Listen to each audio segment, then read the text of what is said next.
John Bruni from Sage International is with us. John, are you well? I am well, Jeremy. Happy New Year to you and to your audience. And Happy New Year. Les Ellicus is with me, sitting by the dining room table. So if you hear another voice, it's him. Okay, no worries. How are you? Not too bad. We're playing tag team this morning. Yeah. Seems like. Well, the more the merrier. If anyone would like to join us, but not while I'm talking to John, because we've only got the one line, 0491 65 68 60. There's plenty to talk about. What about this missile attack? Iran firing missiles at Pakistan, Pakistan firing missiles back. Aren't they both Islamic? They are, and they're brotherly republics, if I can put it to you this way. I mean, well, they share a common border, don't they? Well, they do, but they also have, even though one is Sunni and one's Shiite, they've actually had relatively good relations up until recently. But the one constant thorn in both countries' side is an ethnic group called the Baluch. And the Baluch come from a place called Baluchistan. And if your audience remembers the Kurdish controversy, where the notion of a Kurdish nation is ostensibly divided among many contemporary countries like Syria and Turkey and so on and so forth. The same kind of deal exists with the Baluch people. They're divided between the Afghans, the Iranians, and the Pakistanis. And like with the Kurds, the Baluchs on either side of whatever border they reside, and the majority of them do reside in Pakistan, are actually fighting an insurgency. They've been engaged in an insurgency in their respective areas now for about 75 years. It's a low-intensity war. 75 years? 75 years. My God. From about 1948, the armed resistance against their oppressor countries fired up. And again, in the very fast-moving environment that we see in the Middle East, it is very easy for people who don't know the subtleties of these conflicts and the complexities of these conflicts to draw a very simple line between, it's all Iran. Iran is trying to destabilize the region. Iran is going to go to war. We're going to have World War III, and it's all the Ayatollah's fault. A lot of the things that we're seeing in the Middle East right now, including the Baluchi insurrection, if you will, they're long-standing conflicts that are independent of whatever the United States is doing with Iran or Israel or Palestine. So we need to take a real deep breath and take a step back to observe the conflicts as they are, not as we wish them to be. Yeah, or as they are reported. Because yes, that's right. This description you've just given me, I have not heard in any media at all before. Yeah, well, that's the difference between, the mainstream media and actually understanding the local complexities. It is not what it appears to be. Now, you can grab a headline and try to simplify a complex problem, which then can lead you to a not accurate conclusion. Yeah. I was on a virtual. If I sound a little bit discombobulated, I was up until 1 a.m. discussing this with a bunch of European strategists, all former NATO officials, and we were talking about the Houthi problem that we have in the Bab el Mandab, the strait that actually connects the Red Sea, the Suez Canal, and the Indian Ocean, which of course is now sort of a war zone. No, well, it's a war zone now, and many of the commercial ships from Asia to Europe that use the Suez Canal can't use the Suez Canal anymore because, it is a war zone. Insurance premiums have skyrocketed, and the risks associated to commercial shipping is very high. So what they've opted to do is go around South Africa through the Cape of Good Hope and up into Europe that way. But of course, that adds not only time to shipments but being delivered to Europe, but also cost, yes. So we've got inflationary pressure. So a non-state actor like the Houthis in Yemen, the Houthis in Yemen are very much like Hamas. Hamas is a political and military organization without a country. The Houthis are a political and military organization in Yemen without a country. But, because of their location, they've got prime real estate to put strategic pressure on Western countries, which they are now exercising. And, the question is, how is Iran directly involved in fomenting this? Now, there are actually many analysts and commentators out there seeing the red right hand of Iran behind almost every move in the Middle East right now. And again, that is a very simplistic view. There are far more complex issues at stake here. The Houthis, again, like with the Baluchis in Iran and Afghanistan and Pakistan, they have their own long-standing independent feuds. The Houthis have been fighting a civil war in Yemen. They've resisted Saudi intervention from 2015. They have a lot of animus among various groups inside the Arabian Peninsula. These issues predate what we understand. When we see the war, we see it from today's standpoint. We don't look at the ancient or long-standing issues that had, made these areas particularly unstable for a long period of time. Why didn't we send a warship, John, to the Red Sea? Some story about it not being our backyard, and we've got more important things to do in our. Well, Jeremy, I think that the Albanese government's strategic and international relations policy is rubbish, and the reason why I say that is, at the moment, if we can't send a frigate and support that frigate in order to, it's symbolic, isn't it? Really. Well, it's not even that. We are a trading nation. That supply route from East Asia to Europe is critically important for some Australian exports and imports to come through as well. And the fact that we are an international trading state with a high-tech navy and we can't deploy one vessel, not one vessel. I mean, does this say something about Albanese's weakness or skittishness of getting involved in a much wider conflict in the Middle East, were that to take place? Or does it say something about the Royal Australian Navy and its inability to field a fully crewed warship? What do you think? What do you think? Which is it? Well, I suspect that it's about us not being able to fully crew a warship. So I think that there are far more significant issues with the Royal Australian Navy than we want to give credit for, and Albanese probably is right in saying that we shouldn't send a ship because we can't send a ship, but that still signifies extraordinary weakness by Australia. And it's something that we were discussing last night in that conference. And, I did raise the fact that, because we were talking about Europe's response, and Europe's response has been particularly weak. And, we're talking about a collective of countries that has aircraft carriers. I mean, you look at the Spanish, you look at the Italians, both countries have, admittedly, small aircraft carriers, but they are aircraft carriers. You look at the Brits, they've got two quite large aircraft carriers. You look at the French, they've got aircraft carriers. And yet what came up from one of my European colleagues is that the Europeans' weak response to the Houthis is based on the fact that in the UK, for instance, they've got two large aircraft carriers. None of them can be crewed. So we're really looking at a fundamental weakness in Western strategy that we have allowed to happen on our watch over the last 25 years. We took our eye off the ball. We all have small defense forces these days. We paid the peace dividend on the one side.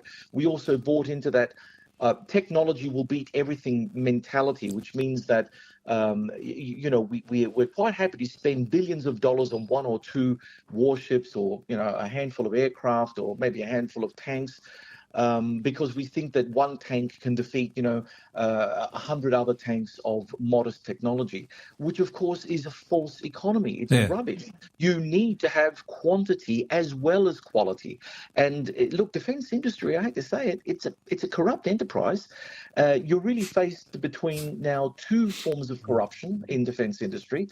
You've got the corruption of the countries like China and Russia, which is dysfunctional corruption, and then you have functional corruption in the West, where a nut or a bolt that goes into an aircraft can cost anywhere up to $500 or $1,000, depending on where that nut happens to be. There's nothing particularly special about the nut. It's not an over-engineered nut, but we're skimming off the top. And guess what? Countries can't afford the weapons that they need to defend their respective states and national interests. Yeah. But ironically, John, we've got our Foreign Minister, Penny Wong, in the region at the moment, and now she's amassed a further donation to the people of Gaza of now $46 million. And who can for one moment say that will be 100% to humanitarian requirements, or will it go to Hamas and to build a further extension to what I understood last night from Sky News, 500 kilometres of underground tunnels in that region. And this is the problem that the Israelis are finding, that that's not only Australia but other countries around the world are financing Hamas to fight against Israel. And that leads me to a question to ask you is, wouldn't it be far better in the context if we have a neighbour in our own street and we can't get along with that neighbour, there's two options. You either put up with it in harmony, or you sell up and move to another place. Now, isn't a good proposition that the people of Gaza could be relocated to another region, maybe Africa, somewhere in Africa, because they'll never be friends, John? And that'd be a question for you. Can this ever be reconciled and resolved?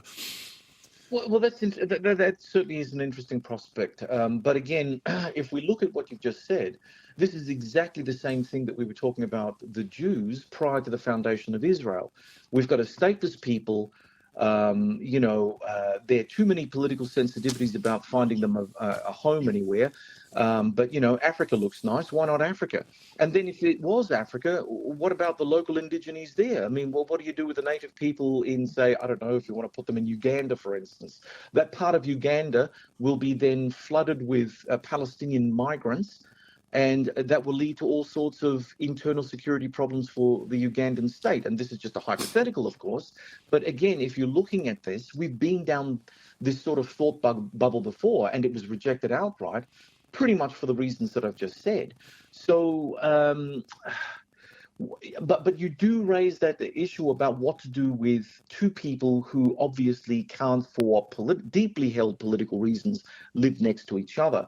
Now, I've always suspected since this war commenced that, again, like what I was saying earlier, much of what we're seeing is not really what's happening. There is a deeper subtext to this. And I think that the deeper subtext that we're seeing with the Hamas attack and the Israeli response is that now it seems to be playing into the hands of right-wing Israeli politicians to do what they've always wanted to do, and that is put the final squeeze on remnant Palestinian communities. North of Gaza has been completely demolished and flattened. Now, Gaza is not a very large territory, and it has a population of 2.3 million. About half of the population now is internally displaced. Neighboring states like Egypt are not friendly disposed towards the Palestinians of Gaza because they all believe that Hamas and people who are associated with Hamas represent a form of Islam that they're just not comfortable with. And that form of Islam is called the Muslim Brothers.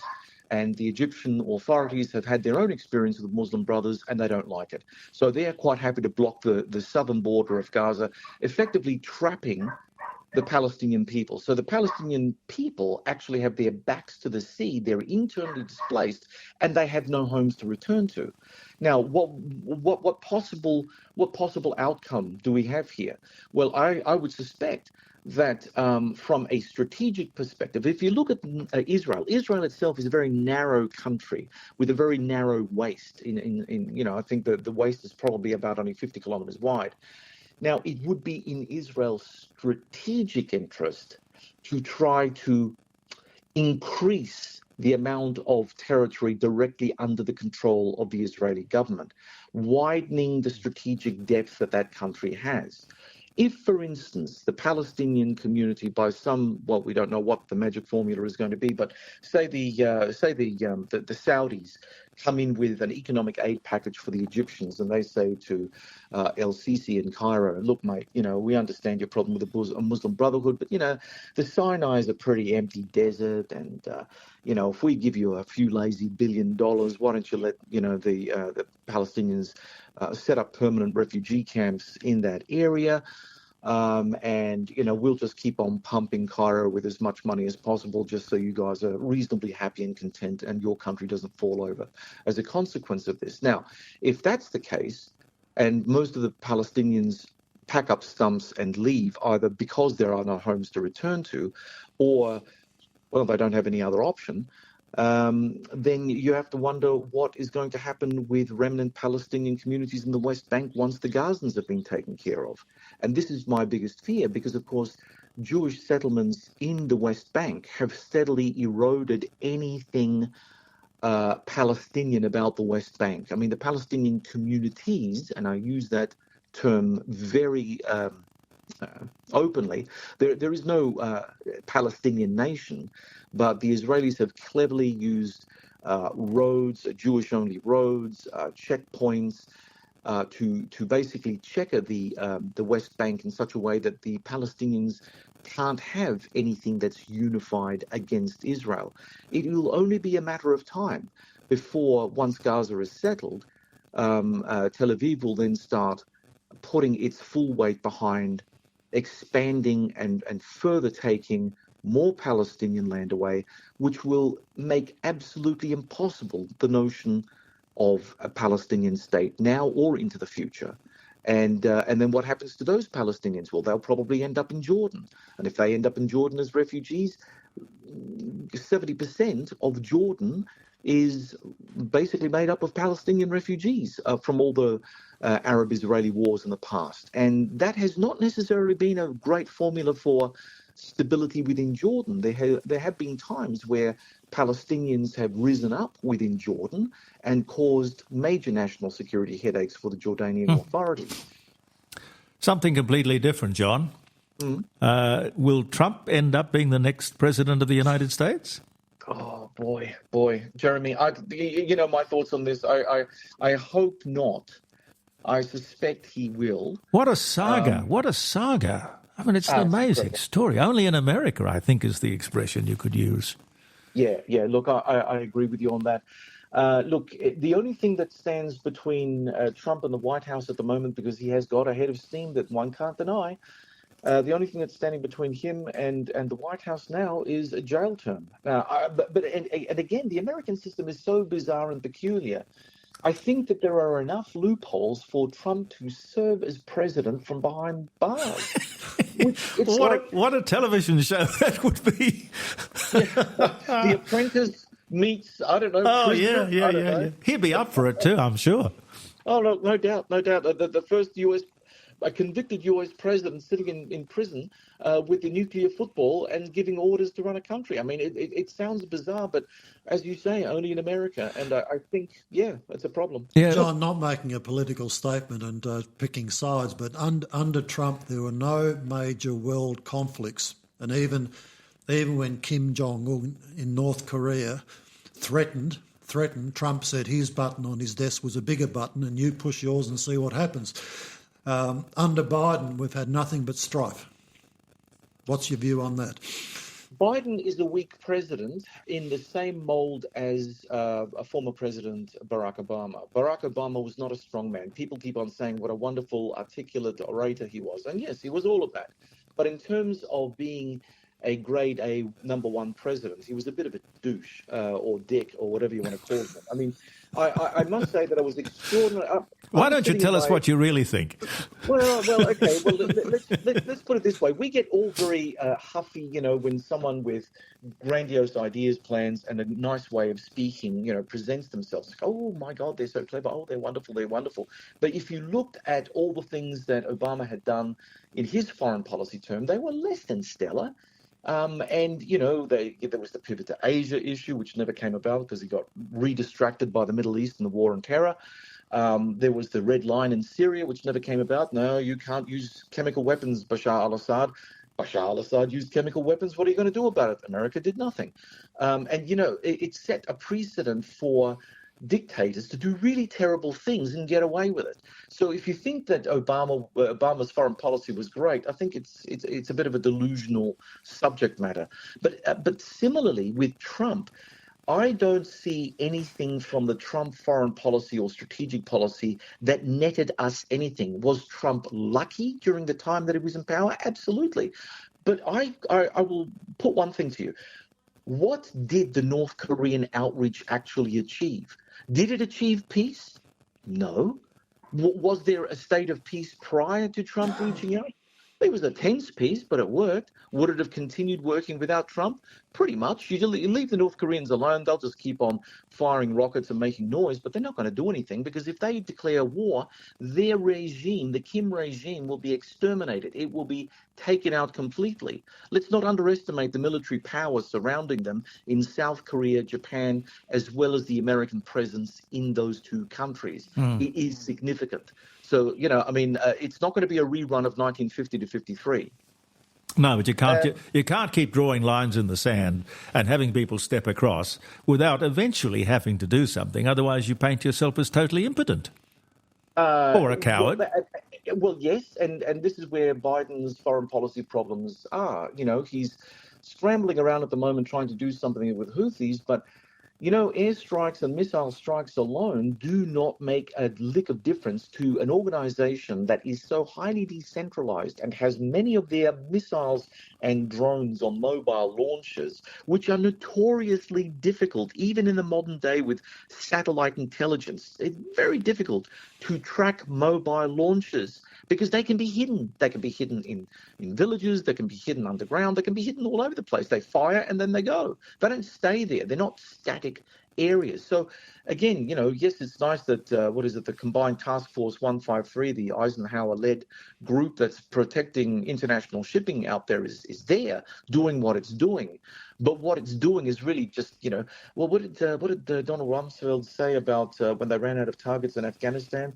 Or we're just bombing mud huts or something like that. And that's effectively what we're now doing in Yemen after we've taken out, quote unquote, known radar sites, known command and control posts, known static sites. They're still managing to fire off missiles at commercial shipping. So unless you put boots on the ground in Yemen and root the Houthis out, and there's an argument for it, and there's also a very clear argument against it, you're not going to accomplish anything with airstrikes alone. Well, if Trump was to become the next president of the United States, where does that leave AUKUS? Do you reckon he would go along with that and our submarines, or would he cancel the whole deal? Look, it's always, with Trump, follow the yellow brick road. He has said right from the get-go, right from 2017, he's all about America first. Now, think about it from a Trump perspective. I don't blame him. Him. All right. So we Australians want to have America's top nuclear submarine, the Virginia class. American shipyards are suboptimal currently because they don't have enough skilled personnel to fulfill modernization orders for the U.S. Navy. So the U.S. shipyards are under the pump. But Trump will want to keep as many American jobs in America. What the AUKUS deal requires is that, a sub-branch of U.S. naval shipbuilding take place in Adelaide, and that would effectively mean that many American jobs are going to have to be relocated to South Australia. Now, some of those jobs will go to Americans. Many of those jobs, hopefully, will go to South Australians. And that means that there will be far fewer Americans working on submarines. And I think that if I was Trump, I'd say, screw AUKUS. What's AUKUS all about? I mean, hell, if Trump is quite open about wanting to walk away from NATO, effectively the alliance that has kept major war away from Europe, well, up until February 2022, for a long period of time, AUKUS, which was just a Biden thought bubble in 2021, What's the point? I mean, it's the ink is barely dry on a piece of paper. They can tear that up once the new president comes in without blinking an eye. What will Australia do? We'll just accept it because the Americans have told us. That's it. By the way, with regard to the submarines, we're getting 8. That's the plan, is it not? Well, the numbers will go up and down depending on budgetary pressures. Now, at the moment, we've got a technical order, and I use that in parentheses. For 3 Virginia-class submarines, which will cost somewhere around, in current dollars, $173 billion. Now, let's translate that into language that most people will understand. What's the return on investment here? The return on investment in a general peacetime environment would be that of the 3 submarines, 1 will be in the water, 1 will be being refitted for the next mission, and 1 will be in deep maintenance. So effectively, for $173 billion, we get 1 crewed submarine in the water. And because we haven't been able to fully crew the Collins-class fleet, and we have 6 of those with crews of 40 to 43, right? We haven't been able to fully crew that submarine service. With a much larger nuclear-powered submarine, where 1 submarine has a crew of about 120, and you need about 4 crews per boat so they can cycle through relatively quickly. Where are we getting the people from? Oh, what are we getting them from? Afghanistan? Are we getting them from Egypt? Where are we getting them? John, are you telling me they haven't thought this through? They're not smart enough, or they're just plain stupid? Yes, all of the above. They haven't thought it through, and they're plain stupid. And look, I think that many policymakers think that so long as they're seen to be doing the right thing by Australian national security, that's good enough, mate. She'll be right. It'll be all right. Now, how much do you reckon, question without notice, I mean, you've given us a figure there, but how much is each submarine? What would each submarine cost? About 30 billion a pop. 30 billion. Yeah, and that would be the whole, inclusive of supply, support, maintenance, and all the other bits and pieces. Now, okay, but it doesn't add up, John. It doesn't add up because they've told us, well, this whole thing's going to cost us $368 billion. But if you take, let's say, 8 submarines and multiply that by 30, it doesn't come anywhere near $368 billion. Now, Jeremy, I've got to haul you over the coals for this. We can't mix metaphors here because AUKUS Pillar 1, the initial phase will be for the 3 to 5 Virginia-class submarines from the United States. Yeah. In the long term, and we're talking many, many years later, we're going to get 8 AUKUS-class nuclear-powered submarines. And that will also bring in the British shipbuilding industry. And if your listeners know anything about the Royal Navy and the parlour state of the Royal Navy now and UK shipbuilding, we may all very well question whether the UK has any meaningful role in the creation of the AUKUS-class submarine as yet to be designed and fielded. So we've got major problems here. I mean, this is like a wish list. Yes, we want to have a nuclear-powered submarine. We'll buy an existing model from the United States now, and then in the future, we will buy a model that has not even been designed yet for future operations. Great.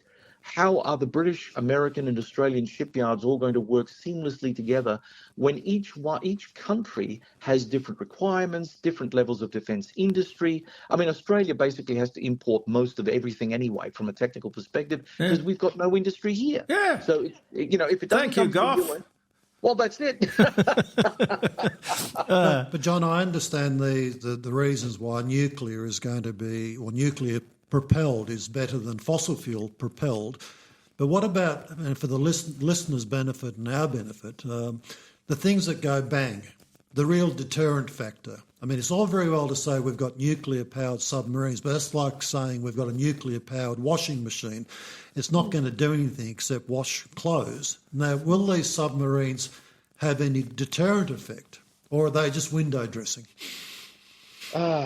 That's a good question, and frankly, there's no easy answer here, because it's not that we're buying 3 to 5 submarines now and maybe 8 in the future. That is the thing that needs to focus our minds. We have to think what is the threat doing at the moment. So our threat is the People's Republic of China. They are undergoing a historic and massive expansion of their naval capabilities. They're building submarines hand over fist, including nuclear-powered submarines. They're building surface warships. And as far as we understand, and I'm not suggesting for a moment that these things that are rolling off Chinese shipyards are fantastic quality, fully crewed, absolutely ready to hit the water and do damage to America, Australia, and every other contending power in the West Pacific. But but the numbers say something about what the Chinese are prepared to do to invest in.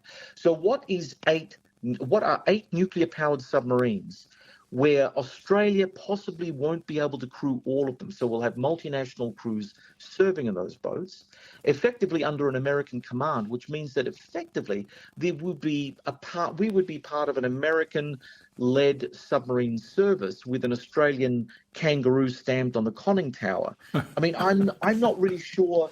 I'm not really sure whether anything has been clearly thought out now. There is another thing about AUKUS, though, and of course, for that, we have to understand the nature of AUKUS in its totality. AUKUS is both a submarine construction program as well as a program of trilateral support in a whole bunch of other areas for Australia, the UK, and the United States. And here we're talking about the building of missiles, hypersonics, cooperation in cyberspace, and various other blue sky and high-tech industries. And even more closer cooperation on intelligence matters. So in many ways, it is AUKUS Pillar 2, the non-submarine aspect of the arrangement, which probably will survive the submarine aspect. I think the submarine aspect is almost a stalking horse for something far deeper in terms of the Anglophone relationship that AUKUS represents in the in our part of the world, in the Indo-Pacific. So if you look at it from that perspective, perhaps you can see that, yeah, this is a good idea, minus the submarines, because the submarines look like a disaster about to hit us, and they probably will from an organizational perspective, because how can you put a nuclear industry on this country that is technically anti-nuclear, even for civilian power? I mean, we still have the lefties swinging from their chandeliers and they're beating their green little chests, saying, "Oh no, if it's not wind power and if it's not solar, we don't want it." A wind-powered submarine. Now that's something. I'd like to see that. That would be good. It would be. Yeah, and I think that that's where we're heading, because our policy making elite is it's a bit of a wasteland in Canberra at the moment, and I don't know what happened to the adults in the room, but they seem to have left the building with elders. Yeah, but wouldn't it be, I don't know, the completion date or the anticipated arrival date of these submarines, but, the vast majority of them are probably going to be obsolete, because how far away are we from artificial intelligence controlled, automated submarines and ships and boats and stuff? Oh, we're already there. I mean, we've already got vessels, remote-controlled vessels, both surface vessels as well as submersible vessels that are being deployed as we speak. And that raises an interesting question. In an age of robotics and AI and machine learning, why are we still looking at manned submarines doing very dangerous and dirty work when we can have a machine do exactly that? Yeah, that could be a sensible use for AI, wouldn't it? Well, it would, but again, we don't live in the Jetsons age. We've got Jetsons aspirations, but we don't live in that age where factories are run by machines. We don't live in the Terminator endpoint where robots build robots. And until we get to that point, we're still dependent on human labour. Listen, thank you for all your time. You're very generous with your time. I'm going to ask you one more question about these Taipan helicopters. Not without controversy, I suppose. I'm not sure how many of them we have, but I've got a story here that says that very quietly the government is going to replace them with Black Hawks, which were the helicopters that the Taipan replaced, I believe. But the thing is that they're going to cut up the Taipan helicopters and quietly bury them. Yeah, have you heard this? I have, and honestly, it's another one of those defence nightmares that gets my blood boiling, Jeremy, because these are helicopters that we haven't been able to master, but the Europeans certainly have. Now, if there are technical issues with these helicopters and we don't see it fit for purpose anymore, that's fine. But there is a country called Ukraine. I did. I said that this morning. I mean, why they're crying out for equipment, aren't they? They are. And look, it's a risk for the Ukrainians to accept anything that the Australians reject. But if the Ukrainians have the will necessary to do whatever they need to do from a technical perspective to get those helicopters back in the air for operational use, the risk is then on them. And I think that it is a great waste. But then this is the Australian way in defence acquisition. Jeremy, I wrote the book on Australian acquisition. Everything that I said about the patterns of defence acquisition from our first wave of major modernisation in 1963 still have yet to be addressed in 2024. Yeah. That is a problem. And the Australian taxpayer ought to be bloody angry. And the Australian taxpayer ought to be taking our policymakers out to lunch and telling them no more money until you start fixing the goddamn system.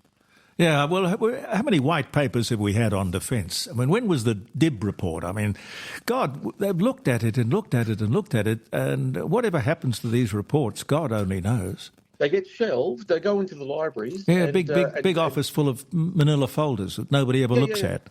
Yeah. They gather dust and cobwebs. And the problem with Australian defence acquisition, as with many aspects of defence, is that we have a very small manpower base, administratively and from a soldier-sailor airman perspective. Also, it's extraordinarily top-heavy. Too many generals and admirals and air vice marshals and air marshals for such a small force. So we're top heavy. We don't have enough, ratings and other ranks to run the machinery because we have constant personnel and manning problems. We don't have enough skilled people to run defence industry. Because it's not it's not like opening up the Snowy Mountain scheme or a scheme like that where you can use unskilled or semi-skilled labour. Yeah. You've got to be of a certain technical bent to be able to get into defence industry now, and that takes years of training. And your mastery of English in a technical level has to be pretty bloody good because you don't want to be messing around on a weapon system when you don't know what the hell bolt goes into what hole. You've got to really work this thing out because it's a very precise kind of industry. Now, how are we going to solve all these problems? Well, we've let these problems basically just fester. It's metastasized now. It's all part of the defence machinery here in Australia. And I would argue that it's a contagion. It is the national security international contagion. It's the national security COVID, if you will. Every Western country has similar problems, just on a different scale, because, of course, Australia is a small country. But if you look at Germany, they haven't been able to get up to 2% of GDP. They are suffering from lack of manpower, lack of personnel, lack of skills in the defence industry base. And they're now starting to realise, the Russians, they're still causing major problems for almost 3 years. Yeah. We may have to do something about it. It's going to take them 25 years to fix their problems if a government consistently applies the solution. Right? Yeah. But I guess, John, that's the reason you're probably supporting that Australia, who has friends around the planet, and there's a synergy between like-minded countries, that we support each other, form a coalition so we can help each other, support each other, have our measures to control our coastlines with various joint activities. Whereas, by contrast, if you look at China, what they're doing with their Belt and Road project, looking for deep water ports around the planet so they can move their military boats there, long runways so they can land their planes, so they've got access to other parts of the world from their own country, which is, again, I think, a significant strategic move by them, which is, very, very difficult for us to compete against because we're not a military nation by any stretch of the imagination. Yeah, yes. well, yes. no end of problems. But if we can send bushmasters to Ukraine, I can't see why we can't send these helicopters. It would be a far better use for them if we don't want them than cutting them up and burying them. It's, to me, extraordinary. When there are countries that still have the Taipan in service, and I don't hear of any complaints or problems with them. Indeed. The Taipans that we received was really our problem, and there are many ways that you can look at this. I mean, that is, there are two groups of people in Australian defence. Those who want to diversify the weapons imports away from the United States, so we have a more heterogeneous military platform pool to draw from, and those who just want to standardize everything to the United States and not worry about getting stuff from other places because they don't feel they believe the Americans will never abandon us. Now, this is a perpetual war within defense, and you've got good points and bad points on both sides. But getting back to the point raised earlier about the fact that, there's Australia and then we can pool our resources with other like-minded states, that is true, but it's getting increasingly less true as time goes on, because that pool that we can reach out to and collaborate with other countries is getting smaller and smaller and less capable over time. Now, I'm not suggesting for a moment that the Chinese are beating us. They've got their own internal problems. They've got, they've got economic problems. They've got demographic problems. The Chinese population is not as big as it once was. It's shrinking, in fact. Shrinking. It is. It is. And that will have an effect. We can't underestimate that. In the short term, it's scary. But in the medium to long term, China doesn't look as scary, say, in 10 years from now, because they will be facing the same problems as we are facing now. Bless your heart, John. Thank you very much for your wisdom. No worries. Thank you very much, gentlemen. It was a pleasure talking to you. Thank you for coming on the show. That's John Bruni from Sage International. Isn't he clever?